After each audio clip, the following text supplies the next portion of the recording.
Hello दोस्तों, आज की कहानी है अकबर और बिरबल की। आगरा कौन सा रास्ता जाता है। बादशाह अकबर को शिकार करना बहुत पसंद था। एक बार की बात है, बादशाह अकबर अपने सैनिकों के साथ शिकार पर निकले।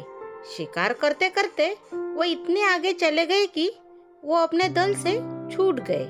उनके साथ बस कुछ ही सैनिक रह गए थे। अब शाम होने को थी और सूरज ढलने वाला था। साथ ही अकबर और उनके साथ के सैनिकों को भूख भी सताने लगी थी। काफी दूर निकल आने पर बादशाह अकबर को यह एहसास हुआ कि वो रास्ता भटक गए हैं। वहाँ आसपास कोई नजर भी नहीं आ रहा था जिससे रास्ते के बारे में पूछा जा सकता था। थोड़ी दूर चलने पर उन्हें एक तिराहा नजर आया। बादशाह को यह देखकर थोड़ी खुशी हुई कि चलो इनमें से कोई न कोई रास्ता राजधानी तक तो जाता ही होगा। लेकिन सभी इसी उलझन में थे कि किस रास्ते पर चला जाए। तभी सैनिकों की नजर सड़क किनारे एक खड़े छोटे से लड़के पर पड़ी। वह लड़का बड़ी हैरानी से महाराज के घोड़े और सैनिकों के हथियारों को देख रहा था। सैनिकों ने उस बालक को पकड़कर महाराज के सामने पेश किया। बादशाह अकबर ने लड़के से पूछा, ए लड़के, इनमें से कौन सा रास्ता आगरा जाता है। यह बात सुनकर वह बच्चा जोर जोर से हंसने लगा।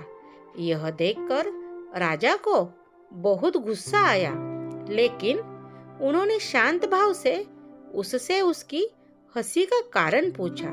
लड़के ने जवाब दिया, यह रास्ता चल नहीं सकता है तो यह आगरा कैसे जाएगा।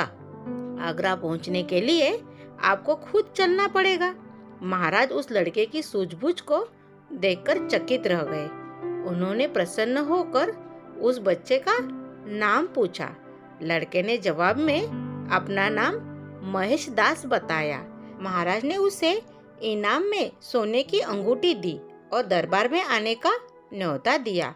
इसके बाद बादशाह अकबर ने लड़के से पूछा, क्या तुम मुझे बता सकते हो कि किस रास्ते पर चलने से मैं आगरा पहुंच पाऊंगा। लड़के ने बड़े ही शालीनता से सही रास्ता बताया और महाराज अपने सैनिकों के साथ आगरा की ओर चल पड़े। यही लड़का बड़ा होकर बिरबल के नाम से प्रसिद्ध हुआ और बादशाह अकबर के नवरत्नों में से एक कहलाया। कहानी से सीख। इस कहानी से हमें ये सीख मिलती है कि ज्ञान और सूझबूझ का सम्मान करना चाहिए। Thank you. आपको ये कहानी पसंद आई है तो कहानी को लाइक कीजिए, मेरे चैनल को सब्सक्राइब कीजिए।